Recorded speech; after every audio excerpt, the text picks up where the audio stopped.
సంవత్సరం ఈ క్రిస్మస్ ఆరాధనలో పాల్గొనడానికి దేవుడు మనకిచ్చినటువంటి శ్రేష్టమైన కృపను బట్టి, ఆయన దయను బట్టి మనం దేవునికి ఎంతైనా వందనస్తులమై ఉన్నాం. హల్లెలూయా, హల్లెలూయా. క్రిస్మస్ అంటే మీకు అర్థమైంది ఏంటి? క్రిస్మస్ అంటే ఏమనుకుంటున్నారు? క్రిస్మస్ అంటే ఏంటి? చాలా సంవత్సరాల నుంచి మనం క్రిస్మస్ జరుపుకుంటున్నాం కదా. అసలు క్రిస్మస్ అంటే ఏంటి మనకి ఇప్పటికి ఏమైనా అర్థమైందా? అందరూ క్రిస్మస్ అండి క్రిస్మస్ అండి క్రిస్మస్ అండి క్రిస్మస్ అండి అంటున్నారు. క్రిస్మస్ అంటే రెండు పదాల కలయిక. క్రైస్టో మాస్ అంటే క్రీస్తుని ఆరాధించడం. క్రిస్మస్ అంటే అది పండుగ, వేడుక, లేకపోతే అదొక సంబరంగా ప్రపంచవ్యాప్తంగా ఈరోజు జరుపుకుంటూ ఉన్నారు. సంబరాలు మంచిదే, కానీ మనం క్రిస్మస్ సందర్భంగా అసలు క్రిస్మస్ అర్థాన్ని మనం మర్చిపోతూ ఉన్నాం. క్రీస్తుని ఆరాధించడం పక్కన పెట్టి మిగతావన్నీ కూడా మనం చేస్తూ ఉన్నాం. క్రిస్మస్ అంటే క్రీస్తుని ఆరాధించడం. మనం బైబిల్లో మనం గమనించినట్లయితే చాలామంది వ్యక్తులు మనకు కనపడతారు. మరియ కనపడుతుంది, యోసేపు కనపడతాడు, గొర్రెల కాపరులు కనిపిస్తారు, జ్ఞానులు కనిపిస్తారు. ఈ క్రిస్మస్కి మూల పురుషుడైనటువంటి యేసుక్రీస్తు ప్రభువారు కూడా కనిపిస్తారు. అయితే ప్రియమైన దేవుని బిడ్డలారా, క్రిస్మస్ అంటే చాలా రకాలుగా చాలా మాటలు మాట్లాడుకుంటున్నాం, ఆరాధించడం అని చెప్పుకుంటూ ఉన్నాం. అయితే ఒక కొత్త భాష్యాన్ని ఈరోజు నేను మీ ముందు పెట్టాలని ఆశపడుతున్నా. అదేంటంటే క్రిస్మస్ అంటే ఇవ్వడం. ఏంటి? క్రిస్మస్ అంటే పంచుకోవడం, క్రిస్మస్ అంటే వదులుకోవడం, క్రిస్మస్ అంటే త్యాగం చేయడం, క్రిస్మస్ అంటే సమర్పించుకోవడం. ఏంటంట? క్రిస్మస్లో ఈ లక్షణాలన్నీ కూడా దాగి ఉన్నాయనే విషయాన్ని జ్ఞాపకం చేస్తున్నా. ప్రియమైన దేవుని బిడ్డలారా, క్రిస్మస్ యొక్క బహుమానం ఒక్కొక్కరి జీవితాలను మనం గమనించినప్పుడు ప్రత్యేకమైన వ్యక్తుల గురించి మనం ఈ రాత్రి సమయంలో చూద్దాం. వారు క్రిస్మస్ సందర్భంగా ఏ బహుమానాన్ని క్రిస్మస్ సందర్భంగా ఎట్టి బహుమానాన్ని వాళ్ళు అందించారో విషయాన్ని మనం ధ్యానం చేద్దాం. మొట్టమొదటిగా మనం గమనించినట్లయితే మరియా. ఎవరు? మరియా ఒక కన్యక, ఒక పురుషునికి ప్రధానము చేయబడినటువంటి ఒక కన్యక. ప్రియ దేవుని బిడ్డలారా, ఆమె దగ్గరికి గబ్రియేలు దేవదూత వచ్చి ఆమెతో చెప్తున్నటువంటి మాట ఏంటంటే, దయాప్రాప్తురాల మరియా, చెప్పండి, నీకు శుభము, ప్రభువు నీకు తోడై ఉన్నాడని చెప్పాను. ఆమె ఆ మాటకు బహుగా తొందరపడి ఈ శుభవచనం ఏమిటో అని ఆలోచించుకొనుచుండగా దూత మరియా, భయపడకము, నీవు దేవుని వల్ల నీవు కృప పొందితివి. ఇదిగో నీవు గర్భము ధరించి కుమారుని కని ఆయనకు యేసు అను పేరు పెట్టెదవు. ఆయన గొప్పవాడై సర్వోన్నతుని కుమారుడు అనబడును. ప్రభు అయిన దేవుడు ఆయన తండ్రి అయిన దావీదు సింహాసనము ఆయనకిచ్చును. ప్రియ దేవుని బిడ్డలారా, ఆ దూత మరియ దగ్గరికి వచ్చి ఏం చెప్తుందంటే, దయాప్రాప్తురాల అంటే అర్థం, దయాప్రాప్తురాల అంటే అర్థం ఏంటండి? దయను ప్రాప్తించుకున్నది అంటే దయను, దేవుని దయను పొందుకున్నటువంటిది. నీకు శుభం. ఏంటి ఆ శుభం? ఏమండి? ఏంటా శుభం? ఈ వచనాన్ని మనం చదివినప్పుడు ఇది శుభవచనమేనా? ఏమండి? ఏం చెప్తుంది? మళ్ళీ నేను చదువుతున్నాను ఈ మాట. 28వ వచనం చదవండి. ఆ కన్యక పేరు మరియా. ఆ దూత లోపలికి వచ్చి ఆమెను చూచి దయాప్రాప్తురాలా. చెప్పండి, ఏం రాసింది అక్కడ? బైబిల్ లేవా మీ దగ్గర? దయాప్రాప్తురాలా, నీకు శుభము. శుభము అనే మాట చెబుతూ ఉండగానే ఆమె అనుకుంటుంది, ఈ శుభవచనము ఏమిటో. మన దగ్గరికి వచ్చి మీకు శుభం అంటే మనం ఏం చేస్తాం? ఏమండి? శుభం అంటే ఏం చేస్తాం? మనకేదో మంచి జరగబోతా ఉంది, మనకేదో మేలు జరగబోతా ఉంది, మనకేదో ఇదిగో దేవుడు ఒక మంచి ఈవిని ఇవ్వబోతున్నాడు అని తలంచుకుంటాం. అలాగే ఆమె కూడా అనుకుంటుంది, ఈ శుభవచనము ఏమిటో అని ఆలోచించుకొనుచుండగా దూత, మరియా భయపడకము, దేవుని వల్ల నీవు కృప పొందితివి. ఇదిగో నీవు గర్భము ధరించి కుమారుని కని ఆయనకు యేసు అను పేరు పెట్టుదువు. ఆయన గొప్పవాడై సర్వోన్నతుని కుమారుడనబడును. ప్రభువైన దేవుడు ఆయన తండ్రి అయిన దావీదు సింహాసనము ఆయనకిచ్చును. ఆయన యాకోబు వంశస్థులను యుగయుగములను ఏలును. ఆయన రాజ్యము అంతము లేనిదై ఉండునని ఆమెతో చెప్పును. ఏం చెప్తుందంట? ఏమండి? నీవు గర్భము ధరించి, ఏంటి? ఒక కన్యక. ఆమె గురించి రాయబడినటువంటి మాట 27వ వచనంలో, దావీదు వంశస్థుడైన యోసేపును ఒక పురుషునికి ప్రదానము చేయబడిన కన్యక. కన్యకకి ఇది శుభవార్తేనా? చెప్పండి. దయాప్రాప్తురాలా, నీకు శుభం అని దేవదూత వచ్చి చెప్తోంది. చెబుతూ ఏం చెప్తుందంటే, నీవు ఒక కుమారుని కంటావు అని చెప్తుంది. ఇది శుభవచనమేనా? నా ప్రియ దేవుని సంగమా, దేవుని బిడ్డలారా, ఇదిగో మరియా మొత్తం చెప్పిన తర్వాత 38వ వచనంలో ఒక చక్కటి మాట మరియా అంటూ ఉంది. ఏమండి? దేవుడు చెప్పిన ఏ మాట అయినను నిరర్ధకము కానేరదని ఆమెతో చెప్పాను.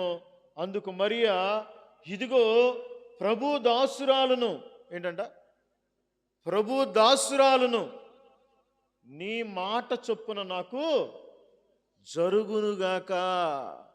ఈ మాట నాకేం గుర్తు చేస్తుందంటే, పరలోకమందున్న మా తండ్రి, నీ నామం పరిశుద్ధపరచబడినగాక, నీ చిత్తం పరలోకమందు నెరవేర్చున్నట్లు భూమి యందు నెరవేరుగాక. ఏమంటుంది ఇక్కడ? నీ మాట చొప్పున నాకు. ప్రియ దేవుని సంగమా, దేవుని బిడ్డలారా, ఆమె ఒక కన్యక. కన్యక మాత్రమే కాదు, సందర్భాన్ని మీరు బాగా ఆలోచించాలి. ఒక పురుషునికి ప్రదానము చేయబడినది. ప్రదానము చేయబడిన తర్వాత ఆమె వారిరువురు ఏకము కాక మునుపు ఆమె గర్భవతి అని చెప్తుంది. ఇది శుభవచనమేనా? నా ప్రశ్న. అయినప్పటికీ ఆమె అంటుంది, నీ మాట చొప్పున జరుగునుగాక. ప్రియ దేవుని సంగమా, దేవుని బిడ్డలారా, చాలాసార్లు నీ జీవితంలో, నా జీవితంలో కొన్ని ప్రతికూల పరిస్థితులు ఎదురవుతూ ఉంటాయి. కొన్ని ప్రతికూల పరిస్థితుల ద్వారా మన ప్రయాణం కొనసాగుతూ ఉంటుంది. కానీ దేవుడు ఒక మాట చెప్పాడు అంటే ఆ మాటకి మనం కట్టుబడి ఉండాలి. భూమి ఆకాశములు గతించినను ఏం గతించమంట? ఆయన మాటలు గతించమని చెప్పాడు కదా. మరి అలాంటప్పుడు దేవుని చిత్తానికి లోబడాల్సింది పోయి మనం సొంత ప్రయత్నాలు మనం చేస్తూ ఉంటాం, ప్రియమైన దేవుని బిడ్డలారా. కానీ మరియా అలా చేయలేదండి. ఏమంటుంది? నీ మాట చొప్పున నాకు జరుగునుగాక. అంటే దేవుడి చిత్తాన్ని నెరవేర్చడానికి సంపూర్ణమైన విధేయత కనపరుస్తూ ఉంది ప్రియమైన దేవుని బిడ్డలారా. చాలాసార్లు మన జీవితంలో మనకు అనుకూలంగా ఉంటేనే చేస్తాం, అవునా కాదా? ఏదైనా మనకు అనుకూలంగా ఉంటేనే చేస్తాం. మనకేదైనా కష్టం అనిపించినా, మనకేమైనా ఇదిగో వాక్యం కటువుగా అనిపించినా, లేకపోతే వాక్యం మనతో మాట్లాడుతున్నప్పుడు ఇదిగో అది మన హృదయాన్ని గట్టిగా తాకుతూ ఉన్నా, మనకి వ్యతిరేకంగా ఉన్నా, మనం ఏమనుకుంటామంటే అది మనుషులకు ఆపాదిస్తూ ఉంటాం. కిషోర్ అన్న ఏంటో చెప్తున్నాడు, నా గురించి చెప్తున్నాడు, వాళ్ళ గురించి చెప్తున్నాడు, వీళ్ళ గురించి చెప్తున్నాడు, అసలు దేవుని వాక్యం ఇలా ఎందుకు మాట్లాడుతుంది అని కొన్ని సందర్భాల్లో దేవుని వాక్యానికి వ్యతిరేకంగా మనం ఆలోచిస్తూ ఉంటాం ప్రియమైన దేవుని బిడ్డలారా. అయితే మరియా లోకరక్షకుడిని ఈ లోకంలోనికి పరిచయం చేయడానికి దేవుని మాటకు, దేవుని చిత్తానికి సంపూర్ణంగా తను తాను అప్పగించుకుంది. యేసుక్రీస్తు ప్రభువారు కూడా శరీరధారిగా ఆయన ఈ లోకంలో ఉన్నప్పుడు ఒక సందర్భాన్ని నేను మీకు జ్ఞాపకం చేయాలని ఆశపడుతున్నా. యోహాను సువార్త 4వ అధ్యాయము, మనందరికీ తెలిసిన మాట ఇది. 34వ వచనాన్ని గనక మనం చూస్తే ప్రియమైన దేవుని బిడ్డలారా, శిష్యులు ఆయన భుజించుటకు ఎవడైనా నేమైనను తెచ్చునేమో అని ఒకనితో ఒకడు చెప్పుకొనిరి. యేసు వారిని చూచి, నన్ను పంపిన వాని చిత్తము నెరవేర్చుటయు ఆయన పని తుదముట్టించుటయు నాకు ఆహారమై ఉన్నది. ఏంటంట? దేవుని ఆయన యేసుక్రీస్తు ప్రభువారు శరీరధారిగా ఉన్నప్పుడు ఆయన చెప్పినటువంటి మాట ఏంటంటే, ఇదిగో నన్ను పంపిన వాని చిత్తం. ఈ లోకంలోకి మా తల్లి గర్భములో పిండముగా ఉండగానే, తల్లి గర్భములో పిండముగా రూపించబడక ముందే నిన్ను చూచినటువంటి దేవుడు, ఈ లోకములో నువ్వు నీ యొక్క కన్నులు తెరవక ముందే ఆయన జీవగ్రంథంలో నీ పేర్లు లిఖించుకున్నటువంటి దేవుడు, ఇదిగో నీ దినములలో ఒకటైనను, ఇదిగో నీ దినములలో ఒకటైనను జరగకముందే తన గ్రంథములో అన్నీ రాసినటువంటి దేవుడు, ఆయన మాటకు విధేయత చూపించటమే ఒక విశ్వాసి యొక్క ప్రప్రథమమైన లక్షణం ప్రియమైన దేవుని బిడ్డలారా. లోబడని వారి కొరకు దినమెల్లా ఏమన్నాడు దేవుడు? నా చేతులు చాపి చూస్తున్నాను అంటూ ఉన్నాడు. మనము ఇశ్రాయేలు ప్రజల్లాగా మెడవంచని జనాంగం. మనకిష్టమైతే చేస్తాం, లేకపోతే లేదు. దేవుని మాట మన దగ్గరికి వచ్చినప్పుడు, ఇదిగో దేవుడు నాతో మాట్లాడుతున్నాడు, ఇదిగో దేవుని చిత్తం ఇది నాకు కష్టమైన, ఇది నాకు కష్టమైన, ఇదిగో నేను దీన్ని చేయాలి అనేటువంటి తృష్ణ ఈనాడు విశ్వాసుల్లో కనుమరుగైపోతూ ఉంది. యేసయ్య అంటున్నాడు, శరీరధారిగా ఆయన ఈ లోకంలో ఉన్నప్పుడు నన్ను పంపిన వాని చిత్తం ఏంటి నెరవేర్చటం నాకు ఆహారమై ఉన్నది.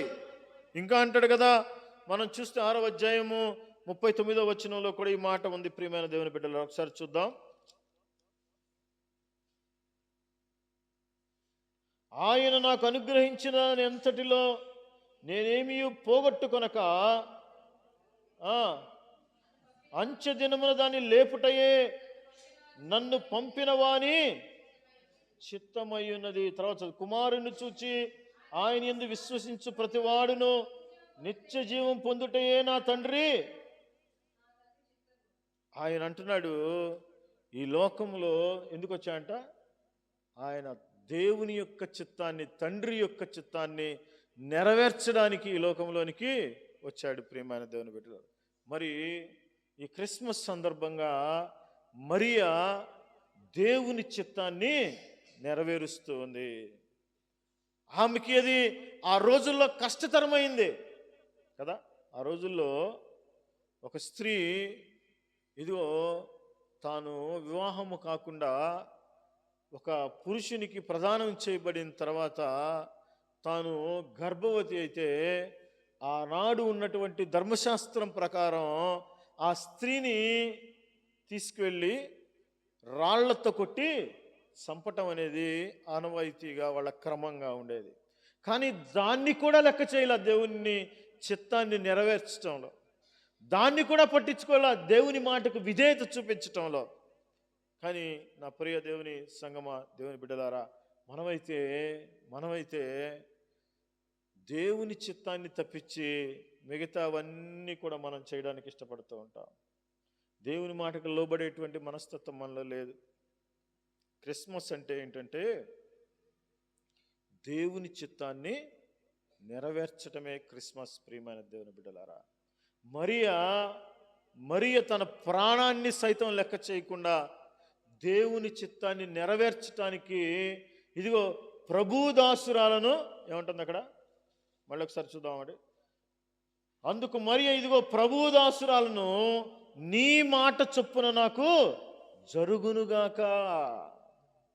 ఆయన చిత్తానికి సంపూర్ణమైన విధేయత ఎవరైతే కనపరుస్తారో వాళ్ళ జీవితంలో గొప్ప కార్యాలు చూస్తారు. ప్రియమైన దేవుని బిడ్డలారా, ఈరోజు మన బ్రతుకులో, మరియ బ్రతుకులో మనం గమనించినట్లయితే లోకరక్షకుడైనటువంటి వాడు ఆమె గర్భములో నుంచి ఉద్భవించటానికి దేవుడు తన గర్భాన్ని ఒక సాధనంగా వాడుకున్నాడు. ఎందుకు మరియను మాత్రమే చాలామంది ఎదురు చూశారంట ఆ రోజుల్లో. మెస్సయ్య వస్తాడు అని చెప్పి 700 సంవత్సరాలకు పూర్వమే ఆయన వస్తాడు అని ప్రవచనాన్ని ప్రవచించినటువంటి ప్రవక్తలు యెషయా కానీ మీకా కానీ వీళ్ళందరూ ప్రవచించి ఉండగా అనేక మంది కన్యకలు ఎదురు చూసేవారంట. కానీ మరియ గర్భాన్ని దేవుడు ఎందుకు వాడుకున్నాడు అంటే, మరియ తన జీవితంలో దేవుని చిత్తాన్ని సంపూర్ణంగా నెరవేర్చేదిగా, దేవుని మాటకు సంపూర్ణంగా లోబడేదిగా, దేవునికి సంపూర్ణమైన విధేయతగా చూపించేదిగా ఉంది. కాబట్టి మరియను అక్కడ రాశాడు. చూడండి, మనం స్త్రీలలో నీవు ఆశీర్వదించబడిన దానవు, నీ గర్భఫలమును ఆశీర్వదించబడును, నా ప్రభు తల్లి నా ఎదుట వచ్చుట నాకెలా, అక్కడ రాస్తూ 45 వచ్చిన ప్రభువు ఆమెకు తెలియజేయించిన మాటలు సిద్ధించును గనుక నమ్మిన ఆమె ధన్యురాలనెను. ఏమైందంటావా? ఏమైంది? ఆమె ధన్యురాలయ్యింది. మనం ఏమండి, మనమేంటి? ప్రకటన గ్రంథంలో మనకి ఎప్పుడు మనం ఈ మాట చదువుతూ ఉంటాం. ప్రకటన గ్రంథము 1వ అధ్యాయము, ప్రకటన గ్రంథము 1వ అధ్యాయము ఏమండి చదవండి. సమయము సమీపించుచున్నది గనుక ఈ ప్రవచన వాక్యములు చదువువాడును వాటిని విని ఇందులో వ్రాయబడిన సంగతులను గైకొనువారును. గైకొనడం అంటే ఏంటండి? వాక్యం ఎంతమందికి తెలీదు? అబద్ధం ఆడకూడదు తెలీదా? దొంగతనం చేయకూడదు తెలీదా? తెలుసా తెలీదా? కానీ మనం అందరం రోజు నిజాలే మాట్లాడుతున్నావా? వాక్యం తెలుసు మనకి, అయినప్పటికీ వాక్యాన్ని మనం గైకొనడం లేదు. ప్రియమైన దేవుని బిడ్డలారా, యాకోబు పత్రికలో రాయబడినటువంటి మాట మనందరికీ తెలిసిందే. మీరు వినువారు మాత్రమే ఉండి మిమ్మల్ని మీరు, ఎన్ని సంవత్సరాల నుంచి మనం దేవుని వాక్యం వింటున్నాం? లోబడటంలో, దేవుని చిత్తాన్ని నెరవేర్చడంలో, దేవుని మాటకు విధేయత చూపించడంలో ఆశీర్వాదం ఉంది. ప్రియమైన దేవుని వాళ్ళు ధన్యులు. ఈరోజు మనం ధన్యులుగా మార్చబడకపోవడానికి, మన బ్రతుకులో ధన్యకరంగా లేకపోవడానికి కారణం ఏంటంటే కేవలం అవిధేయత. ఈ అవిధేయత వలనే ఇశ్రాయేలీలు అరణ్యములో ఏంటంట అరణ్యంలో వాళ్ళు పిట్టల్లాగా రాలిపోయారు. ప్రియమైన దేవుని బిడ్డలారా, ఏం చేశారు వాళ్ళు? ఏమండి, ప్రతిదానికి దేవుని మీద సణిగి గొణిగారు. ఎందుకంటే ఆయన మీద, ఆయన మాట మీద సంపూర్ణమైన విధేయత వాళ్ళు కనపరచలేకపోయారు. నా ప్రియ దేవుని సంగమా, దేవుని బిడ్డలారా, ఈ 2025 క్రిస్మస్, క్రీస్తుని ఆరాధించడానికి వచ్చినటువంటి మనం నేర్చుకోవలసినటువంటి ఒక పాట, ప్రప్రథమమైన పాఠం ఏదైనా ఉంది అంటే దేవుని మాటకు సంపూర్ణమైన విధేయత మనం కనబరచాలి. నీ నీ జీవితంలో ఏది జరిగినా, నీ బ్రతుకులో ఎంత నష్టం వచ్చినా, ఏమండి, నీ బ్రతుకులో ఎంత నష్టం వచ్చినా దేవుని చిత్తాన్ని నెరవేర్చడానికి నిన్ను నువ్వు అప్పగించుకోవాలి, సమర్పించుకోవాలి. ప్రియమైన దేవుని బిడ్డలారా, నష్టం రావచ్చు చాలాసార్లు. దేవుని చిత్తాన్ని నెరవేర్చేటప్పుడు నీ బ్రతుకులో నువ్వు కొన్ని కోల్పోవచ్చు, కొన్ని నష్టపోవచ్చు, కొన్నిటిని నువ్వు ఇదిగో దూరం చేసుకోవచ్చు. కానీ ఏది జరిగినా కూడా, ఏమండి, ఏమా తన ప్రాణాన్ని సైతం లక్ష్య పెట్టకుండా, ప్రాణం కాదు కదా, మనల్ని ఎవడన్నా ఒక మాట అన్నాడు అంటానికే, ఏమండి, అనేలోపే మనం గబుక్కున మన మనసు మార్చుకొని దేవుని వాక్యానికి విరోధంగా మనం నడుచుకుంటూ ఉంటాం. ప్రియమైన దేవుని బిడ్డలు, కానీ ఈమె తన ప్రాణాన్ని సైతం లక్ష్య పెట్టకుండా దేవుని మాటకు విధేయత చూపించింది. మనందరికీ తెలుసు, ఇదిగో షడ్రకు, మెషకు, అబేద్నెగోల గురించి మనకు తెలుసు. వాళ్ళు దేవుని వాక్యాన్ని విన్నారు, దేవుని వాక్యానికి లోబడ్డారు. ఇదిగో దేవుని యొక్క ధర్మశాస్త్రంలో చెప్పబడినటువంటి ఆకాశం అందే కానీ, ఏమండి, భూమి ఎందే కానీ, భూమి క్రింద ఉన్నటువంటి దాంట్లో కానీ ఏ రూపమునైనను విగ్రహమునైనను చేసుకొనకూడదు, వాటికి సాగిలపడకూడదు, వాటిని పూజించకూడదు అని చెప్తే పెద్ద విగ్రహం పెట్టాడు. పెట్టి దీనికి, ఏమండి, దీనికి ప్రతిమకు మీరు సాగిలపడండి అంటే ఆయనన్నమాట, మా ప్రాణం పోయినా పర్వాలేదు, మా దేవుడు మమ్మల్ని రక్షించడానికి సమర్థుడే, ఆయన రక్షించకపోయినా పర్వాలేదు, కానీ ఈ ప్రతిమకు మేము నమస్కారం చేయం అంటే దేవుని ఆజ్ఞకు శిరస లోబడ్డారు. ప్రియమైన దేవుని బిడ్డలారా, వాళ్ళని తీసుకెళ్ళి అగ్నిలో వేస్తే అగ్ని వాసన కూడా వాళ్ళకి అంటలేదు. దేవుని కార్యాలు అంత గొప్పగా ఉంటాయి. మరియ గర్భాన్ని దేవుడు వాడుకొని, మరియ గర్భంలో నుండి లోకరక్షకుడు ఉద్భవించడానికి ఆమె సాహసం చేసిందనే చెప్పాలి. ఈ రాత్రి, ఈ 2025 సంవత్సరంలో క్రిస్మస్ ఆరాధన ద్వారా దేవుడు మనకు నేర్పుతున్నటువంటి ఒక పాఠం ఏంటంటే, ఎన్నో క్రిస్మస్లు గడిచిపోయినాయి, కానీ ఇంతవరకు దేవుని చిత్తాన్ని నెరవేర్చడం మనకు చేత కావట్లేదేమో. దేవుడు అంటున్నాడు, మరియ జీవితం ద్వారా దేవుని చిత్తాన్ని నెరవేర్చటం మీ యొక్క బాధ్యత, దేవునికి లోబట్టం మీ బాధ్యత, దేవుని యొక్క చిత్తాన్ని మన జీవితంలో జరిగించడం మన యొక్క బాధ్యత. ప్రియమైన దేవుని బిడ్డలారా, ఇదిగో అలా జరిగించినటువంటి మరియను, చిత్తాన్ని నెరవేర్చిన మరియను దేవుని వాక్యం ఏం చెబుతుందంటే ధన్యురాలా అంటా ఉంది. మరొకరిని మనం గమనిద్దాం. ప్రియమైన దేవుని బిడ్డలారా, ఇంకొక వ్యక్తి ఉన్నాడు, అతని పేరేంటి? యోసేపు. యోసేపు జీవితాన్ని కూడా మనం చూద్దాం. మత్తయి సువార్త. దేవునికి మరియ ఇచ్చినటువంటి బహుమానం యేసుక్రీస్తు ప్రభువారైతే ఆ బహుమానాన్ని పొందుకోవడానికి ఆమె చేసినటువంటి పని ఏంటంటే ఆయన చిత్తాన్ని నెరవేర్చడం. రెండవది మనం చూస్తే ప్రియమైన దేవుని బిడ్డలారా, మత్తయి సువార్త 1వ అధ్యాయం 24వ వచనంలో మనం చూస్తే ఇక్కడ ఒక అతను కనపడతాడు.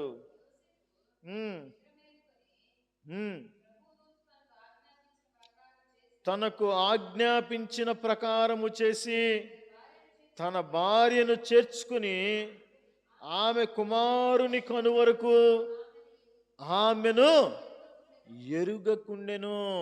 ప్రియమైన దేవుని బిడ్డలారా, ఇదిగో యోసేపు దేవుని కొరకు లోకరక్షకుడు ఉద్భవించడానికి యోసేపు ఏం చేశాడంటే తాను గొప్ప త్యాగాన్ని చేశాడు.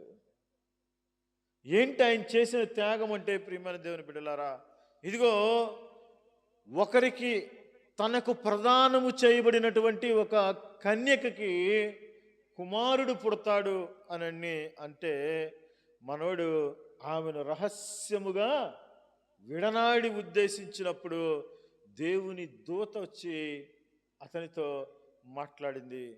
మాట్లాడినప్పుడు అతడు ఆమెను ఏం చేశాడంట, తన ఇంటి ఆమెను ఏం చేశాడు, చేర్చుకున్నాడు. ఆమెను తాను చేర్చుకున్నాడు. చదవండి ఆ మాట. నిద్ర మేల్కొని ప్రభు దూత తనకు ఆజ్ఞాపించిన ప్రకారము తన భార్యను ఏం చేశాడు, చేర్చుకున్నాడు. అంటే ఎంతోమంది ఎన్నో రకాలుగా ఎంతగానో ఆయన్ని అవమానించుండరా. తన భార్య దానికి ప్రదానం చేయబడింది. ఇదిగో ఆమె తనకు తెలియకుండా, తన ప్రమేయం లేకుండా గర్భవతిగా పిలువబడుతూ ఉంది. ఎంత అవమానం అది, అవునా కాదా? లేదా ఉండదు అవమానం? ఖచ్చితంగా ఉంటుంది. అయితే దేవుని కొరకు తన పరువుని, మర్యాదని అతడు త్యాగం చేశాడు. ప్రియమైన దేవుని బిడ్డలారా, చాలాసార్లు దేవుని కొరకు మనం ఎన్నో డబ్బులు త్యాగం చేస్తున్నాం కదా. మనం ఒక నలుగురు కలిసి, మనకి తెలిసిన వాళ్ళు కాకుండా ఈ లోకస్తులు మనతో కలిసి నలుగురు ఉన్నప్పుడు వాళ్ళు చెప్పినంత ధైర్యంగా నేను దేవుని కుమారుణ్ణి, నేను ఫలానా దేవుణ్ణి వెంబడిస్తూ ఉన్నాను, నేను ఫలానా దేవుణ్ణి ఆరాధిస్తున్నాను, నేను క్రైస్తవుడిని చెప్పుకోవడానికి చాలామంది సిగ్గుపడుతుంటారు. కానీ యోసేపు తాను మరియను చేర్చుకోవడానికి తన పరువుని, మర్యాదను అతడు త్యాగం చేశాడు. ప్రియమైన దేవుని బిడ్డలారా, దేవుని కొరకు మనం ఈ లోకంలో ఏవి లాభకరముగా ఉన్నాయో, మా పరువు, చాలామంది ఏమంటారు డబ్బులు పోయినా పర్లేదు కానీ చెప్పండి, పరువు పోవటానికి వీల్లేదంట. పరువు ప్రతిష్టలు తినటానికి తిండి లేకపోయినా అమ్మా, ఎవరైనా ఏదైనా ఒక మాట తూలి మాట్లాడితే వాడు ఒక మాటలు మాట్లాడేలోపు మనం 100 మాటలు మాట్లాడతాం. ఎందుకు ఆ మాటలు మాట్లాడతాం అంటే మనిషి అహంభావి, స్వభావ సిద్ధంగా తన అహం దెబ్బతింటది. ఇదిగో ఇక్కడ యోసేపు అహం దెబ్బతింది. యోసేపు భార్య తన ప్రమేయం లేకుండా గర్భవతి అవుతుంది. అందుకనే మా ఫిలిప్పీలకు రాసిన పత్రికలో మనం చూస్తే, ప్రియమైన దేవుని బిడ్డలారా, పౌలు గారు ఒక చక్కటి మాట అంటాడు. ఫిలిప్పీలకు రాసిన పత్రిక 3వ అధ్యాయము ఒకసారి చూద్దాం. ఆ మాట 7వ వచనాన్ని చదువుదామా. అయినను ఏవేవి నాకు లాభకరములై ఉండినో వాటిని క్రీస్తు నిమిత్తము నష్టముగా ఎంచుకుంటుని. క్రీస్తు నిమిత్తం ఏవేవి లాభకరంగా ఉన్నాయో ఈ లోకంలో వాటన్నిటినీ నష్టంగా ఎంచుకున్నాడు. యోసేపు కూడా ఈ లోకరీత్యా తన పరువు, మర్యాద, ఇగో ఇవన్నీ కూడాను అతడు వీటిని లాభకరమైనప్పటికీ వాటిని ఏం చేశాడంట, నష్టంగా ఎంచుకున్నాడు. పౌలు గారు కూడా అంతే అండి. పౌలు గారు కూడా ఇదిగో క్రీస్తుని కింద వచనాల్లో కూడా మనం చదివితే, ప్రియమైన దేవుని బిడ్డలారా, చూడండి ఆ మాటలు. నిశ్చయముగా నా ప్రభు యేసు క్రీస్తుని గురించిన సమస్తమును నష్టముగా, నా ప్రభు యేసుక్రీస్తు గురించి అతి శ్రేష్టమైన జ్ఞానము నిమిత్తము సమస్తము నష్టంగా ఎంచుకున్నాను. ఏవేవి లాభకరముగా ఉన్నావో వాటిని నేను నష్టంగా ఎంచుకున్నాను అని చెప్తున్నాడు. ప్రియమైన దేవుని బిడ్డలారా, మనం యోసేపు తన పరువుని, మర్యాదను త్యాగం చేశాడు. మొట్టమొదటి క్రిస్మస్ తన పరువు మర్యాదని దేవుని కొరకు త్యాగంగా చేశాడు, నష్టంగా ఎంచుకున్నాడు. మనమైతే ఏ చిన్నదానికి కూడా మనం ఓర్చుకోలేము కదా. ఏమండి, మన కళ్ళు గట్టిగా ఉరిని చూస్తేనే ఏంటి మనం ఓర్చుకోలేమే. అసలు నీకు పక్కన మనిషి వెళ్తా ఉంటే అసలు నీకు తెలియకుండా ఊరక నువ్వు పక్కకు ఏదో తుమ్ము వచ్చినా లేకపోతే చూసి గబుకుని ఏదన్నా నువ్వు ఒక అట్లా ఊస్తే కూడా మనం ఏమనుకుంటా, ఏమండి కోటేశ్వర అక్క నన్ను చూసే ఊసింది, ఎంత పెట్టుకుందో మనసులో, ఇక ఆమెతో మాట్లాడడం బిగుసుకుపోతాం మనం. కానీ క్రైస్తవులకు ఉండాల్సిన లక్షణాలు అవి కాదు ప్రియమైన దేవుని బిడ్డలారా. ఈరోజు క్రీస్తుని ఆరాధించడానికి వచ్చినటువంటి మనం నేర్చుకోవాల్సిన రెండవ పాఠం ఏంటంటే, దేవుని కొరకు నీకు ఏవి లాభకరముగా ఉన్నాయో, అమ్మా ఈ లోకంలో నీ పరువు, ఈ లోకంలో నీ మర్యాద, ఈ లోకంలో ఆస్తిపాస్తులు, పౌలు గారి గురించి చెబుతూ ఆయన గురించి రాస్తూ ఆయనలో లేనటువంటి క్వాలిటీ లేదంట. గమలీయుల పాదాల దగ్గర విద్యను అభ్యసించాడు, ధర్మశాస్త్రోపదేశకుడు అంట. ఇదిగో అతడు చాలా విద్యలలో ప్రావీణుడై ఉన్నాడు, అనేక భాషలు తెలుసు అతనికి. అయినప్పటికీ ఆ క్రీస్తుని సంపాదించుకోవడానికి అవన్నీ అతనికి లాభాన్ని తెచ్చాయి భౌతికంగా. ఏంటంట, ఎందుకు సౌలుని వాళ్ళు ఏర్పాటు చేసుకున్నారు? యూదా మత ప్రవిష్టులు సౌలుని ఎందుకు ఏర్పాటు చేసుకున్నారు? సౌలు మంచి జ్ఞానవంతుడు ఈ లోకరీతిగా. సౌలు దేవునికి వ్యతిరేకంగా నిలబడినటువంటి వాడు. సౌలు యూదులను, ఇశ్రాయేల్ క్రీస్తు శిష్యులను చంపటమే అతనికి ప్రాణాధారంగా ఎంచుకున్నటువంటి వాడు. అటువంటి వాడిని వాళ్ళు ఎంచుకుంటే అవన్నీ కూడా అవి కలిగి ఉంటే ఏమంటే యూదా మత పెద్దల దగ్గర అతనికి గౌరవం ఉండేది, మర్యాద ఉండేది, అతన్ని హెచ్చించేవాళ్ళు. అయితే అతడు క్రీస్తుని సంపాదించుకోవడానికి కోసం అవన్నీ నష్టంగా, కొన్నిసార్లు ఇంకోసారి అంటాడు వాటిని నేను పెంటతో సమానంగా ఎంచుకున్నాను అంటాడు. ప్రియమైన దేవుని బిడ్డలారా, యోసేపు ఈ క్రిస్మస్లో, మొట్టమొదటి క్రిస్మస్లో యోసేపు మనకు నేర్పించింది ఏంటంటే, దేవుని కొరకు నీకు ఏవి లాభకరముగా ఉన్నాయో వాటిని నువ్వు క్రీస్తు నిమిత్తం వాటిని విడిచిపెట్టడం నేర్చుకోవాలి. మొట్టమొదటిది ఏంటి ఏమండి, దేవుని చిత్తాన్ని. దేవుని చిత్తం ఎట్లా తెలిసింది మనకి? ఏమ్మా జ్యోతి, దేవుడి చిత్తం ఎలా తెలుస్తుంది మనకి? చెప్పరు. దేవుని చిత్తం ఎలా తెలుస్తుంది మనకి? ఎలా తెలుస్తుంది అంటే, దేవుడు మనతో మాట్లాడినప్పుడు తెలుస్తుంది. దేవుడు నీతో వాక్యం ద్వారా మాట్లాడతాడు. దేవుడు వాక్యమై ఉన్నటువంటి దేవుడు. ఏమండి, ఆయన వాక్యము వెల్లడైనప్పుడు అది ఆయన చిత్తం. ఈ బైబిల్లో రాయబడిన ప్రతి వాక్యము దేవుని యొక్క చిత్తం. ఇదిగో దేవుని చిత్తము నీ జీవితంలో నెరవేర్చటం అనేది నీ యొక్క బాధ్యత. కష్టాలు రావచ్చు నెరవేర్చేటప్పుడు, ఇబ్బందులు కలగవచ్చు, అవమానాలు కలగవచ్చు, ఏమండి, లేకపోతే నిన్ను తృణీకరించవచ్చు, నీ బంధువులు నిన్ను త్రోసివేయచ్చు, లేకపోతే ఈ లోకం నిన్ను అపహాస్యం చేయొచ్చు. అయినా కూడా దేవుని చిత్తాన్ని నెరవేర్చడానికి నిన్ను నువ్వు సంపూర్ణంగా అప్పగించుకుంటే నీకు ధన్యత కలుగుతుంది. రెండవది, యోసేపు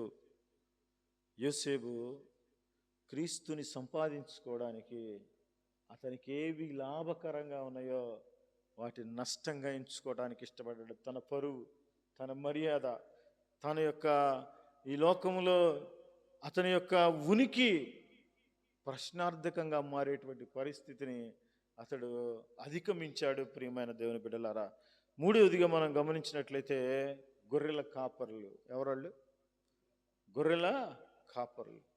గొర్రెల కాపరుల దగ్గరికి దేవుని వాక్యం వచ్చింది, దేవుడు వచ్చాడు, దేవదూతలు వచ్చినాయి, క్షమించాడు, దేవదూత వాళ్ళకి ప్రత్యక్షమై, చదవండి, ఆ దేశంలో కొందరు గొర్రెల కాపురులు పొరములో ఉండి రాత్రి వేళ తమ మందను కాచుకొనుచుండగా ప్రభుదూత వారి యొద్దకు నిలిచి ప్రభు మహిమ వారి చుట్టూ ప్రకాశించినందున వారు మిక్కిలి భయపడిరి. అయితే ఆ దూత భయపడకుడి, ఇదిగో ప్రజలందరికీ కలుగబోవు మహా సంతోషకరమైన సువార్తమానం నేడు మీకు తెలియచేయుచున్నాను.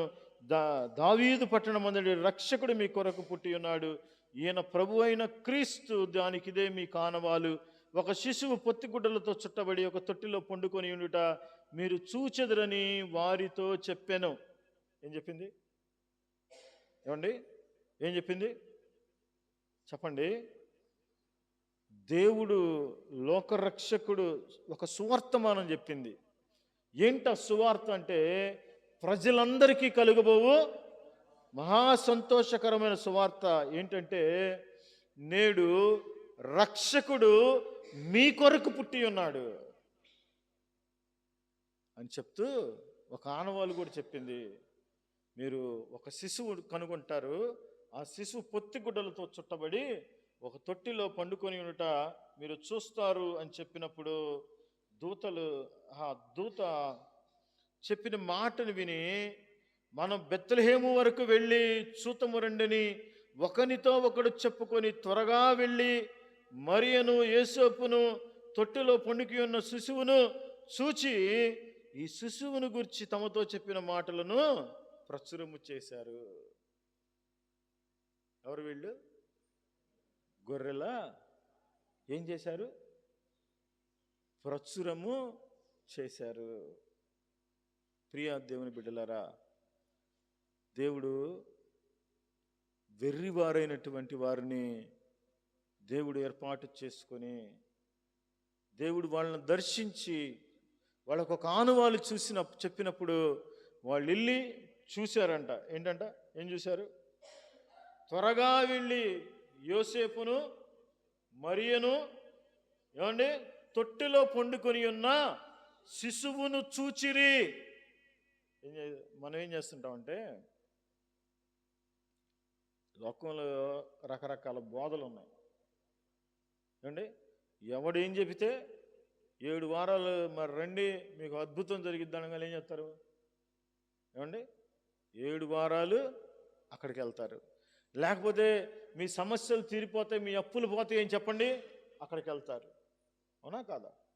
కానీ బెరియా సంఘం అని ఒక సంఘం ఉంది.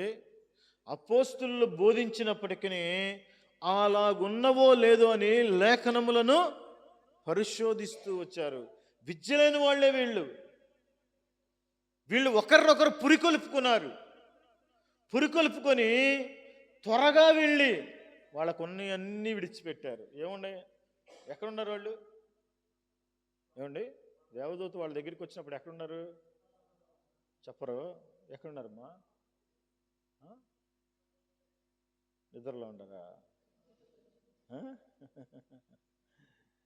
వాళ్ళు రాత్రిపూట పొలములో ఏం చేస్తారు? తమ మందను కాసుకోవాల్సిన వాళ్ళు ఆడికి పోతున్నారు. వీళ్ళు ఒకరితో ఒకరు చెప్పుకొని ఒకరినొకరు పురికలుపుకున్నారు. దూతమంతా చెప్పిన మాటలు మనం కరెక్ట్గా మనం కనుగొందాం రండి అని ఒకరితో ఒకరు చెప్పుకొని వాళ్ళు పురుగొరిపి వాళ్ళు త్వరగా వెళ్ళి అని ఉంది. అక్కడ చదువుదాం ఆ మాట అమ్మా. ఒకరితో ఒకడు చెప్పుకొని తర్వాత ఏం చేశారు? త్వరగా వెళ్ళి ఏమైపోయి వాళ్ళ పని ఏంటి? వాళ్ళ జీవనాన్ని త్యాగం చేశారు. ప్రియమైన దేవుని బిడ్డలారా, ఒకరోజు పని మానేయమంటే మోషే గారు ఏమంటాడమ్మా? ఒక పూట మందిరానికి రాలేదు అని ఎవరినైనా చెబితే ఏమంటారు అండి? అరే వాళ్ళ జీవనం అండి, వాళ్ళ బ్రతుకే అది. వాళ్ళ బ్రతుకు మొత్తాన్ని పక్కన పెట్టి ఏమండి దేవుణ్ణి చూడటానికి త్వరపడి వెళ్ళిపోయి ఏమన్నా త్వరగా వెళ్ళి ఏంటంట చదువుదామండి. త్వరగా వెళ్ళి వాళ్ళ మందల్ని విడిచిపెట్టారు. వాళ్ళ సమస్త జీవనాన్ని విడిచిపెట్టి త్వరగా వెళ్ళారు. మందిరానికి 10 గంటలకి ఆరాధన అని చెప్తారు కదా, క్యాలెండర్లో ఏం రాసింది? పోయి క్యాలెండర్లు ఉన్నాయా అందరిలో? ఉన్నాయా? ఎవరిళ్ళలో లేవు? చేయొత్తారా ఒకసారి? ఎవరిళ్ళలో లేవు? కామాక్షి మీ ఇంట్లో ఉందా క్యాలెండర్? ఆదివారం ఆరాధన ఎన్ని గంటలకు అన్నట్టుది చెప్పండి? 10 గంటల కంటే మనం ఎన్నింటికి వస్తామమ్మా? రోజు చూసే మొహమే కిషోర్ అన్నది. ఈ రోజు చూస్తే ఏమన్నా మారిద్దా ఏమండి? ఒక రోజులో ఉబ్బినట్టు ఎంత ఏమైనా ఉబ్బుతాడా, లేకపోతే ఎంత సన్నం అయిపోతాడా? రోజు చూసే మొహమే కత్త లేటుకి వెళ్దాం ఏమండి? యేసయ్యను ఆరాధించేటువంటి హృదయం ఏ ఏ ఎవరిలో అయితే ఉంటుందో ఆయన సన్నిధిని చూడాలని తృష్ణ, ఆశ వాళ్ళని పురికొల్పుతూ ఉంటుంది. ప్రియమైన దేవుని బిడ్డలారా, నీ సన్నిధిలో నేను ఎప్పుడు వెళ్ళదను? ఏమండి దావీదు అండి, నీ సన్నిధికి నేను ఎప్పుడు వెళ్ళదను? ఇదిగో యెహోవా ఉత్తముడని రుచి చూచి తెలుసుకోండి అని చెప్తున్నాడు. ఇదిగో నీ సన్నిధిలో గడపాలనే ఆశ నన్ను భక్షిస్తుంది అంటున్నాడు. మనకేమో మందిరానికి వెళ్దామంటే ఏంటి ఏమండి, ఇప్పుడేగా పాస్టర్ గారు మైకి పెట్టాడు, ఫస్ట్ ప్రార్థన అయిపోయింది, చివరి పాట అయిన తర్వాత ఉత్తర ప్రత్యుత్తరాలు ఉంటాయి, సాక్ష్యాలు ఉంటాయి, వాక్యం టైంకి వెళ్ళిపోవాలి. ఏంది వాక్యానికి మాత్రం ఏందో అసలు చాలా తీక్షణంగా వాక్యం వింటాం. ఏమండి దేవుని వాక్యంలో ఒక మాట రాసింది చెప్పమంటారా? నీకు ఆశ ఉంటే నీ ప్రాణాన్ని తృప్తిపడిద్ది, నీకు ఆశ లేకుండా నువ్వు ఎంత వాక్యం విన్నా ప్రయోజనమే లేదు. అవునా కదా? వాళ్ళంట త్వరగా వెళ్ళి దేవుని సన్నిధిలో దేవుణ్ణి చూడాలనేటువంటి ఆశ మనకు ఉండాలి. ప్రియమైన దేవుని బిడ్డలారా, వాళ్ళ జీవనాన్ని మొత్తాన్ని విడిచిపెట్టారు వాళ్ళు. రాత్రి వేళ వాళ్ళకున్న మందలన్నీ ఎవడు తీసుకెళ్తాడో ఏంది, ఇందాక రెడ్డి గారిని మందను రాలేదేంది రెడ్డి గారు అంటే, దొంగలు పడుతున్నారంట పచ్చి తీసుకెళ్ళడానికి. ఏంది దొంగలు ఇలా గొర్రెలు వెళ్ళిపోయారే చెప్పండి. రాత్రి వేళ మంద కాసుకునే వాళ్ళు గొర్రెలను వదిలిపెట్టి వెళ్ళిపోయారు.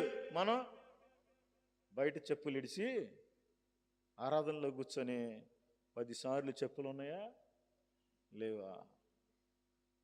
చెప్పులు ఎవడో నెత్తికెళ్ళాడేమో. ఇంటి దగ్గర గేదెకి నేను నీళ్లు పెట్టలేదే, ఇంటి దగ్గర నేను అది చేయలేదు, ఆ పని మర్చిపోయాను. ప్రియమైన దేవుని బిడ్డలారా, వాళ్ళు తన జీవనాన్ని దేవుని కొరకు త్యాగం చేశారు. త్యాగం చేయటం మాత్రమే కాదు కానీ త్వరగా వెళ్ళి ఆయన్ని చూచారు. చూడటం మాత్రమే కాదు కానీ ఏంటండి, ఆయనను ప్రచురం చేసి ఏం విన్నారు ఏమండి, తమతో చెప్పబడిన మాటలను ఏం చేశారంట? ప్రచురం చేయమంటే, ప్రచురం చేయటం అంటే ఏంటి అండి? నాకు తెలిసిన వాక్యాన్ని 10 మందికి నేను చెప్పాలి. దేవదూతలు వాళ్ళతో చెప్పబడిన మాటల్ని ఏం చేశారు? వాళ్ళు పాతేయలా. మనమైతే ఏం చేస్తాం ఏమండి? మేము బాప్తీసం తీసుకున్న కొత్తలో మేమందరం కూర్చొని ఆదివారం వాక్యం అయిపోయిన తర్వాత, కమలాకర్ పాస్టర్ గారు వాక్యం చెప్పిన తర్వాత మేమందరం కూర్చొని వాక్యాన్ని ఏం చేసేవాళ్ళంటే, మేము మననం చేసుకుని ఒక తీర్మానం చేసుకునేవాళ్ళం. ఈ వారం మనం ఎవరెవరిని కలుస్తున్నామో వాళ్ళందరికీ ఈ వాక్యాన్ని మనం చెప్పాలి. ఏంటంట, ఈ వారం మనం ఎవరిని కలుస్తున్నామో, ఈ వారం దేవుడు నాతో మాట్లాడాడు. దేవుని సన్నిధికి ఎందుకు వస్తాం మనం? ఎందుకు వస్తాం? దేనికి వస్తాం? దేవుడు నాతో మాట్లాడతాడు, ఏం మాట్లాడతాడు అనేటువంటి ఆశతో మనం ఇక్కడికి వస్తాం. దేవుడు మనతో మాట్లాడిన మాటలు అవి మనలోనే సమాధి అయిపోతూ ఉంటాయి. కానీ వాళ్ళు ఏం చేశారంట? ప్రచురము చేశారు. మొట్టమొదటి సువార్థికులుగా వాళ్ళు పిలువబడ్డారు. ప్రియమైన దేవుని బిడ్డలారా, బైబిల్లో ఊరికే పేర్లు రాయరు. బైబిల్ గ్రంథంలో, ఈ జీవ గ్రంథంలో ఒకటి గురించి వ్రాయబడి ఉంది అంటే అర్థం ఏంటంటే, వాళ్ళు దేవుని కొరకు వాళ్ళు ఎంతో చేసి ఉంటారు. వీళ్ళు ఏం చేశారంట? ఏమండి, తమ కలిగినదంతా కూడా వాళ్ళు విడిచిపెట్టారు. విడిచిపెట్టి ఆయన్ని చూశారు, తమతో చెప్పిన మాటల్ని ప్రచురం చేశారు. గొర్రెల కాపరులు దేవుని కొరకు ఏమి త్యాగం చేశారు అంటే వాళ్ళకున్నదంతా త్యాగం చేశారు. వాళ్ళ దగ్గర ఏముందో దాన్ని త్యాగం చేసి ఆయన్ని చూడటానికి ప్రయాణమై వెళ్ళారు. ప్రియమైన దేవుని బిడ్డలారా, మొట్టమొదటిదిగా మరియా దేవుని చిత్తాన్ని నెరవేర్చడానికి తన బ్రతుకుని త్యాగం చేసింది. యోసేపు తాను దేవుని చిత్తాన్ని నెరవేర్చడానికి తాను పరువు మర్యాదల్ని త్యాగం చేశాడు. గొర్రెల కాపరులు ఆయనను ప్రచురం చేయడానికి తమ కలిగిందంతా కూడా విడిచిపెట్టేసి వాటిని త్యాగం చేసి ఆ క్రిస్మస్ ఆనందాన్ని అనుభవించడానికి వెళ్ళారు. నా ప్రియ దేవుని సంగమా, దేవుని బిడ్డలారా, దేవుని కొరకు మనం ఏం త్యాగం చేస్తున్నాం? యేసుక్రీస్తు ప్రభువారిని మనం చూసినట్లయితే ఆయన తన మహిమను త్యాగం చేశాడు. ఏంటి? ఆయన తన మహిమను, ఎక్కడంటే ఆయన ఉండేది ఏమండి? ఆకాశ మహాకాశములు పట్టజాలనటువంటి ఆ ఉన్నతమైనటువంటి సభాపర్వతం మీద ఏమండి కెరూబులు శెరూబులు కోటాను కోట్ల దేవదూతల చేత నిత్యము పరిశుద్ధుడు పరిశుద్ధుడు పరిశుద్ధుడని గాన ప్రతిగానముల చేత కీర్తించబడినటువంటి దేవుడు ఆ మహిమను విడిచి, ఏమండి అందుకే అంటాడు కదా ఫిలిప్పీలు రాసిన పత్రికలో 2వ అధ్యాయంలో ఒక మాట అంటాడు, మనందరికి తెలిసిన మాటే అది, అయినా నేను ఒకసారి జ్ఞాపకం చేయాలని ఆశపడుతున్నా. ఇదిగో, దేవుని స్వరూపము కలిగిన వాడై దేవునితో సమానముగా ఉండుట విడిచిపెట్టకూడని భాగ్యమని ఎంచుకొనలేదు కానీ మనుష్యుల పోలికగా పుట్టి. ఎవరు మనుషుల పోలికగా పుట్టామంటే? మనుషుడికి ఏమున్నాయి? దేవుడికి ఏమున్నాయి? మనుష్యుడికి ఏమున్నాయి? చెప్పండి. దేవుడికి అమరత్వం ఉంది, దేవునికి చావు లేదు, దేవునికి మహిమ ఉంది, దేవునికి సర్వము అధికారము కలిగినటువంటి వాడిగా ఉన్నాడు. మనుషుడికి ఏమున్నాయి? ఏమండి, ఇంట్లో మన పిల్లలే మన మాట వింటారా? సమస్తం మీద అధికారం కలిగినటువంటి దేవుడు ఏ అధికారం లేనటువంటి మనుష్య పోలికగా వచ్చాడు. అంటే మహిమాస్వరూపి అయినటువంటి దేవుడు మట్టిలో కలిసిపోయే మనుషుని యొక్క పోలికగా పుట్టాడు. అవునా కాదా? దేవుడు అమరత్వములో కలిగినటువంటి దేవుడు మృతతుల్యమైనటువంటి ఈ శరీరాన్ని ఎందుకు మృతతుల్యమైంది చెప్పండి? మన్నైనది ఏం చెప్పాడు 3వ అధ్యాయంలో ఆదికాండంలో? నీవు మన్నువు కనుక తిరిగి మంటికి చేరతావని చెప్పాడు కదా. అంత మహిమ కలిగినటువంటి దేవుడు ఈ మట్టి మనుష్యుని పోలికగా ఈ లోకంలోనికి రావడం ఎంత గొప్ప త్యాగం ప్రియమైన దేవుని బిడ్డలారా. మనుష్యుని పోలికగా పుట్టి దాసుని స్వరూపమును ధరించి తన్ను తానే రిక్తునిగా చేసుకో. రిక్తుడు అంటే ఏంటండి? రిక్తుడు అంటే ఏంటండి? ఏమండి, చేతకాని వాడిగా, తన్ను తాను చేతగాని వాడిగా చేసుకొని ఆకారమందు మనుష్యుడిగా కనబడి మరణము పొందినంతగా, శిలువ మరణం పొందినంతగా విధేయత చూపించిన వాడే తన్ను తాను తగ్గించుకొనేను. ఆయన నీ కొరకు నా కొరకు త్యాగం చేశాడు. ఏం త్యాగం అంటే మనుష్యుడిగా పుట్టడమే త్యాగం ప్రియమైన దేవుని బిడ్డలారా. అంతేకాదు కానీ ఆయన మనుష్యుడిగా పుట్టి ఆయన రక్తమాంసాల్లో పాలివాడే మనందరి కొరకు ఆయన మరణించి మన పాపములను, శాపములను, మన వ్యసనములను కొట్టివేయడానికి ఆయన నరరూపధారిగా ఈ లోకంలోనికి వచ్చాడు. ప్రియమైన దేవుని బిడ్డలారా, ఇదిగో ఆయన త్యాగం ఎంత గొప్పది అనే విషయాన్ని జ్ఞాపకం చేస్తున్నా. ఇదిగో మనం గమనించినట్లే గల్తీలకు రాసిన పత్రిక 5వ అధ్యాయము 14వ వచనంలో మనం చూస్తే ప్రియమైన దేవుని బిడ్డలారా, ఒకసారి చదవండి అమ్మా. ధర్మశాస్త్రమంతయు నిన్ను వలె నీ పొరుగు వారిని ప్రేమించు అని ఒక్క మాటలో సంపూర్ణమై ఉన్నది. ఏంటంటే ఆయన త్యాగం చేయడానికి కారణం ఏంటంటే ఆయన నిన్ను నన్ను ప్రేమిస్తున్నాడు. ఆ మాట మనందరికీ తెలుసు కదా. ఏంటి? యోహాను సువార్త 3వ అధ్యాయము 16వ వచనంలో ఏముంది?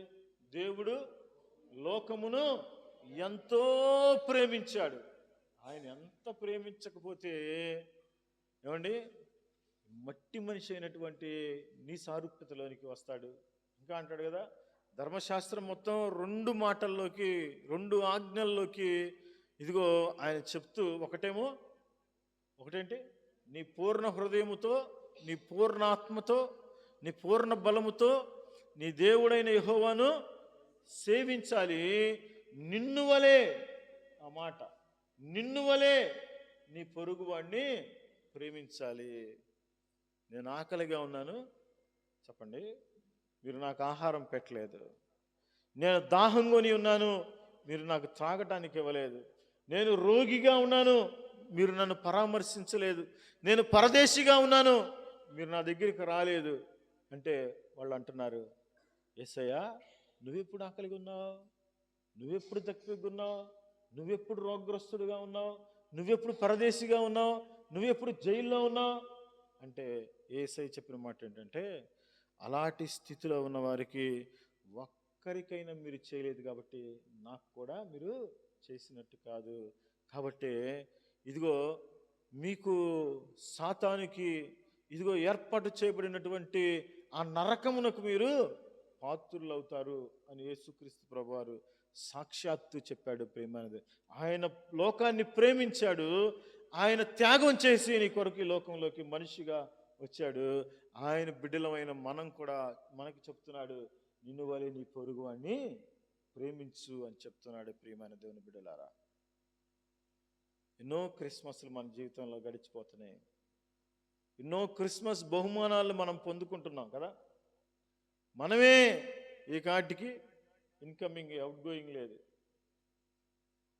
మాకు తెలిసిన మా ఫ్రెండ్ కిషోర్ అని వాళ్ళ బాగున్నాడు ఒక ఆయన గురించి ఒక మాట చెప్తుంటారు. ఏంటంటే, మా ఇంటికి వస్తే ఏం తెస్తావు, మీ ఇంటికి వస్తే ఏం పెడతావు, నేను మిమ్మల్ని మీ సంపదని, మీ ధనధాన్యాలని, లేకపోతే మీ ఏదేదో నేను ఇవ్వమని త్యాగం చేయమని అడగట్లేదు. కానీ ప్రియమైన దేవుని బిడ్డలారా, దేవుని వాక్యానికి విధేయత చూపించడానికి మీరేం త్యాగం చేస్తున్నారు అమ్మా?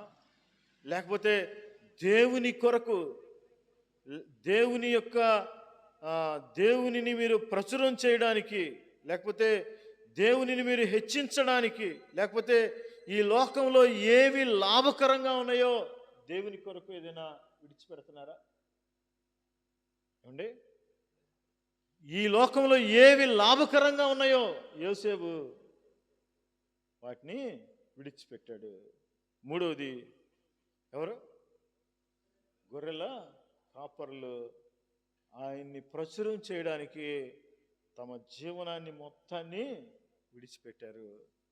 4వది క్రిస్మస్ మూల పురుషుడైనటువంటి యేసుక్రీస్తు ప్రభువారు ఆయన నిన్ను నన్ను ప్రేమించి ఏమండి తన ప్రాణాన్నే విడిచిపెట్టేంత త్యాగం నీ కొరకు చేశాడు. నువ్వేం త్యాగం చేస్తున్నావు ఈ క్రిస్మస్ దినాన? నీ సమయాన్ని ఏమైనా త్యాగం చేయగలుగుతున్నావా అమ్మా? నీ నిద్రను ఏమైనా త్యాగం చేసు? అసలు విచిత్రమైన విషయం ఏంటంటే, ఆల్ నైట్ ప్రేయర్ ఏమండి మన క్యాలెండర్లో రాస్తారు కదా, చూసారమ్మా? అది కూడా క్యాలెండర్లో సంపూర్ణ రాత్రి స్వార్థ కూడిక అని ఉంటుందా? ఎప్పుడు ఉంటుంది? ఎప్పుడు జరుగుతుందమ్మా? మనకి ఎంతమంది వస్తున్నారు? కనీసం ఒక్క పూట నిద్రను కూడా నువ్వు త్యాగం చేయలేకపోతున్నావే. నా ప్రియ దేవుని సంగమా, దేవుని బిడ్డలారా, ఎవరైతే ఆయన కొరకు త్యాగం చేస్తారో వాళ్ళు చిరస్మరణీయులుగా ఈ జీవగ్రంథంలో వాళ్ళ పేర్లు లిఖించబడి ఉన్నాయి. మరియ పేరు లిఖించబడింది, ఏమండి యోసేపు పేరు లిఖించబడింది, గొర్రెల కాపర్ల పేరు లిఖించబడింది. ఏమండి, జ్ఞానుల పేర్లు లిఖించబడ్డాయి. యేసుక్రీస్తు ప్రభు వారి పేరు జీవదాత అయినటువంటి ఆయన సాక్షాత్తు త్యాగం చేశాడు నీ కొరకు నా కొరకు. మనమేం త్యాగం చేస్తున్నాం? ఈ రాత్రి క్రిస్మస్ అంటే సంబరం, క్రిస్మస్ అంటే సంతోషం, క్రిస్మస్ అంటే ఆనందం, క్రిస్మస్ అంటే విందులు వినోదాలు. నేను కాదనడం లేదు, చేసుకోవడం తప్ప నేను అంటలేదు. కానీ దేవుని కొరకు నువ్వేం త్యాగం చేస్తున్నావు? ఆ మొట్టమొదటి క్రిస్మస్లో మరియు త్యాగాన్ని చూసాం, యోసేపు త్యాగాన్ని చూసాం, గొర్రెల కాపురల త్యాగం చూసాం, యేసుక్రీస్తు ప్రభు వారి త్యాగం చూసాం. నీ త్యాగం ఎక్కడ? ఈ 2025 సంవత్సరంలో ఒక తీర్మానం చేసుకొని దేవుని కొరకు నువ్వు నిలబడేవాడివిగా ఉండాలని తెలియచేస్తూ ఈ మాటలు ముగిస్తున్నాను. ఇగో దేవుడి మాటలు మన వెనుకడిలో ఆశీర్వదించునుగాక. ఆమె ప్రార్థన చేసుకుందాం. మీకేం అర్థమైందో ఒకసారి దాన్ని జ్ఞాపకం చేసుకుంటూ ప్రార్థన చేయవలసిందిగా కోరుతున్నాను. ప్రియమైన దేవుని బిడ్డలారా, ప్రార్థన చేసుకుందాం. దయచేసి అందరూ మోకరించి ప్రార్థన ఒక్క రోజైనా మోకరిద్దామమ్మా, మోకరిద్దాం. దేవునికి ఇష్టమైన భంగిమ ఏంటో తెలుసా? ఏమండి, దేవునికి ఇష్టమైన భంగ బాసిపట్ల. దేవుడికి ఇష్టమైన భంగిమ మోకరించడం. ప్రార్థన చేసుకుందాం. నీకేం అర్థమైందో, దేవుడు నీతో ఏం మాట్లాడారో మనం జ్ఞాపకం చేసుకుందాం. ఎన్నో క్రిస్మస్లు మన జీవితంలో గడిచిపోయినాయి.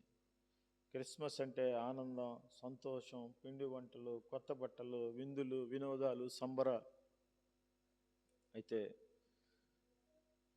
క్రిస్మస్ నిజమైన కానుక దేవుని కొరకు త్యాగం చేయడం.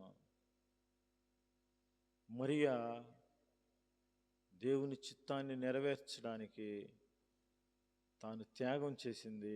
ప్రియమైన దేవుని బిడ్డలారా, తన ప్రాణాన్ని సైతం లక్ష్య పెట్టకుండా ఆమె లోకరక్షకుడు తనలో నుంచి ఉద్భవించడానికి తాను త్యాగం చేసింది. నీ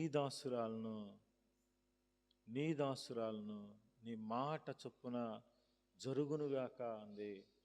దేవుని చిత్తాన్ని నెరవేర్చడానికి సాక్షాత్తు తన ప్రాణాన్ని త్యాగంగా చేయడానికి ఇష్టపడింది.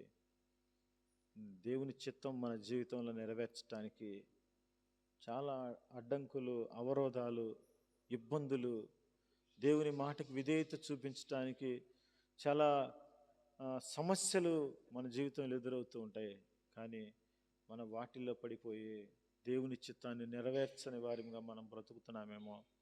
ఈ రాత్రికాల సమయంలో ఈ క్రిస్మస్ 25వ క్రిస్మస్ దినమున 2025వ సంవత్సరం క్రిస్మస్ దినమున దేవుడు మనతో మాట్లాడుతున్నాడు.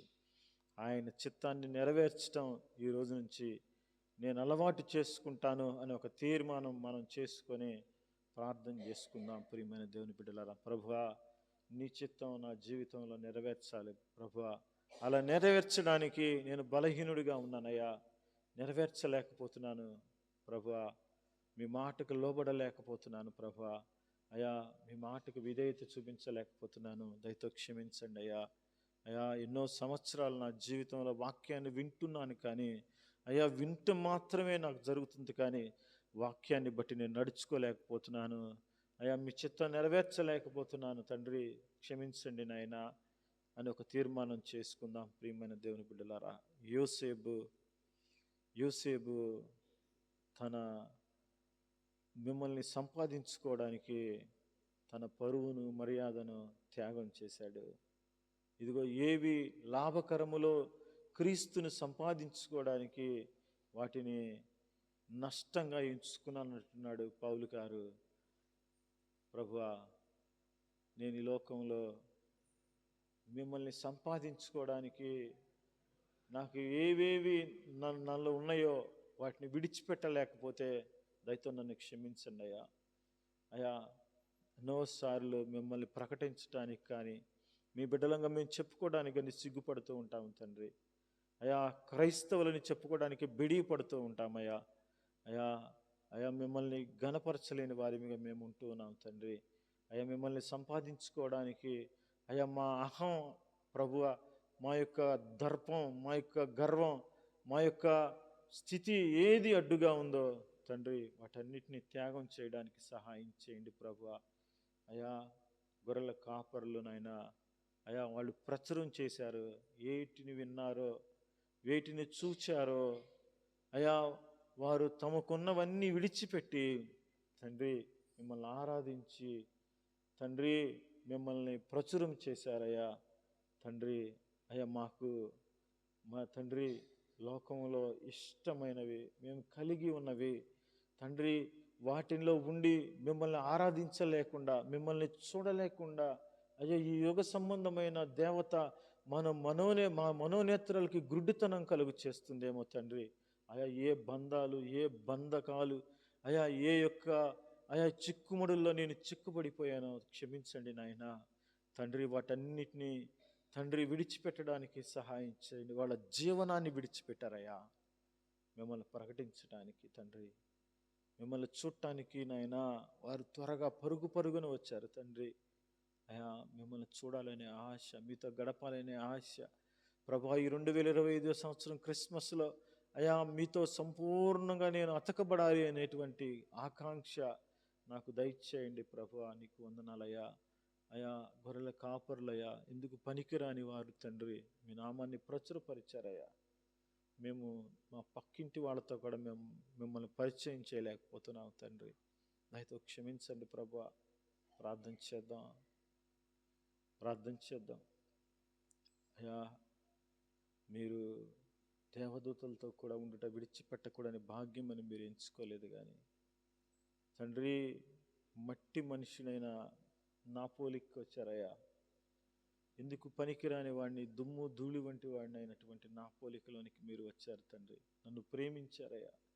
అయా మీరు నన్ను ఎంతగా ప్రేమించారంటే ఈ ప్రాణం పెట్టేంతగా నన్ను ప్రేమించారు ప్రభా. మీరు సెలవిస్తున్నారు, నిన్ను వలె నీ పొరుగు వాడిని ప్రేమించమంటున్నారయ్యా తండ్రి. మిమ్మల్ని సంపాదించుకోవడానికి తండ్రి మేము అయా మీకు వలె మేము త్యాగం చేయగలిగిన స్థితిలో ఉండడానికి సహాయం చేయండి ప్రభు. ఒక ఆత్మను రక్షించడం ఈ లోకంలో గొప్ప ఆనందం కలిగిస్తుందని మీ లేఖనం సెలవిస్తూ ఉంది పరలోక రాజ్యంలో తండ్రి. మాకు కలిగిన వేటిని విడిచిపెడితే మేము ఒక్క ఆత్మను సంపాదించగలం. మీరు మమ్మల్ని సంపాదించుకోవడానికి మీ ప్రాణాన్ని సైతం త్యాగం చేశారు తండ్రి.